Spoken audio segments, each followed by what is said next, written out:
Hi, welcome to Tech Talks. Today we have Levi Nowitzki of Singularity. Singularity is a venture capital focusing on opportunities in the tech space. So, Lexi, thank you for coming on to Thank you for having me. Tech Talks. Thank you. So, first question, what's the difference between VC and private equity? So venture capital has typically been investment firms that invested in early stage to later stage growth tech. Now a lot of private equity firms are also getting involved in investing in tech, but still venture capital is way different. First of all, how we structure deals. So we really, instead of taking a controlling interest in the firms, we still like to be a minority or even a large minority player. But the value we bring to the table is really less through our money and more through our value add and helping the entrepreneurs build their companies. It's especially important when you're operating in an environment like Nigeria, where it's not so easy. There's a lot of problems you have to face. So typically venture capital firms are ones that come to the table providing both their economic support through capital, but also a lot of value add through the teams that they put behind the entrepreneurs to help them build their business. So question, so you are here in Nigeria as a VC. Most VCs are actually outside the country. So being here, what difference does it make? So I guess from two sides. From my side, I think it brings a lot of value being able to see deal flow a lot earlier than a lot of the firms in the US. As long as the founders are local and Nigerian, we can discuss international founders that are operating in Nigeria as well. But also in this market, I think, whereas a lot of firms might be able to do hard technical due diligence, in this market especially, I think soft side due diligence is more important.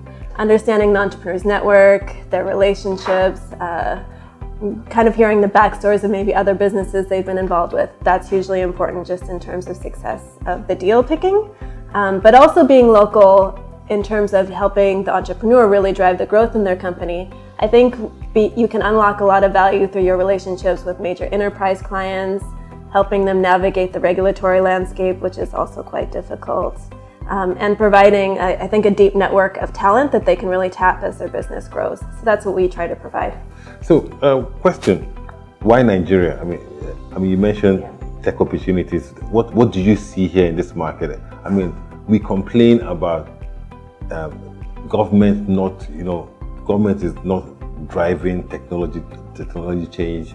Rules have not been amended. So what gives you that confidence to set up shop in Nigeria? So it's not an easy market for sure. I came out here 7 years ago actually to start working in a private equity firm and saw what was in the early evolution of the digital marketplace. So entrepreneurs were either coming out of larger companies or returning into Nigeria to start businesses, so really high quality talent.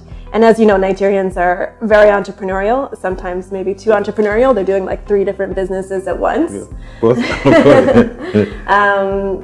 But also, I think even now that's even evolved into a lot more education. There's Andela that's obviously training developers. There's Google and Facebook that are trying to really boost a lot of talent on the continent, and even more robotics academies.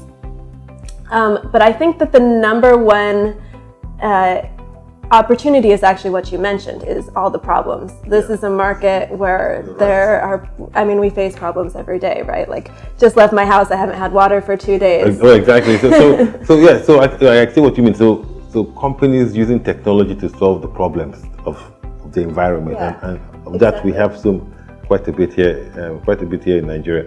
We require a lot of developers and skills, and we see a lot of skill flight from Nigeria.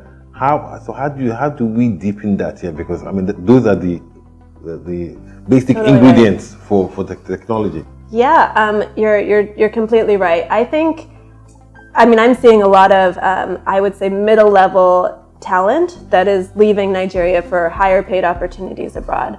So a lot of entrepreneurs that are maybe not starting their own businesses, or a lot of tech talent that aren't starting their own businesses, are definitely looking for rich opportunities elsewhere. So deepening the talent is one aspect, encouraging the government to really build in STEM programs into especially higher education, but even primary and secondary, I think, is key. But also, I think showing some, which I think we're starting to see, showing some big success stories in Nigeria that can really show that by starting a business, you can really become a successful entrepreneur yourself. But also through stock vesting programs, even if you're not the number one founder, you can still have equity from those companies, and really valuing that growth. So far, I think equity options haven't been of value to anybody because they haven't really seen the exits and seen the cash flow, but I think that's just beginning to start. So hopefully that'll help keep a lot of the talent in Nigeria, because the opportunity is deep. So because that should be must be a concern for you when you're investing in a company where that talent might go. So are there things that you try to help in terms of advisory to keep that talent in? Yeah, so I think a lot of the things with our investee companies that we really push are stock option plans, Okay. But also having programs where they're upskilling their own labor force. You can never contractually lock anybody in, but if an employee sees themselves as growing and sees the company growing and maybe expanding across geographic borders within the continent of Africa, but also even internationally, I think that could be extremely valuable in keeping talent. In reality, like we've seen that some teams, because they're so concerned about members leaving, that they've kept 2 separate siloed teams working on the same project concurrently because they're afraid that some of their core talent will leave. So it's an expensive problem. It is. It's like banks in Nigeria. Yeah. You have to have 2 of everything so that Exactly, backup. yeah. So that's happening now in that space. Yeah. Next question, and tying to that, Nigeria has 50% of Nigeria is women. So and we don't see a lot of women in that tech space. So we don't see that diversity that we actually require in providing services. So how is Singularity what are you trying to do to change that? Well, first of all, I do want to highlight, maybe this isn't true necessarily in tech, but in Nigeria and Zambia, I believe, have the highest rates of female entrepreneurship in the world. So as long as we can help attract those young women that have that entrepreneurial drive, to help them understand that tech is a field that they can go into, that they can realize a lot of career growth. And also, if they're entrepreneurial, also afford a lot of freedom to raise their family while starting a business. In banking or in other financial services, we found that women were less risk to men when it came to lending. Completely. But on the investment side, I've found that women are also very difficult to actually get invested in because they actually want to hold that responsibility by themselves. Such a good point. Yeah. So that's something that we found too. Actually, women are more likely to take smaller loans from friend and family than to look for outside loans or equity investment.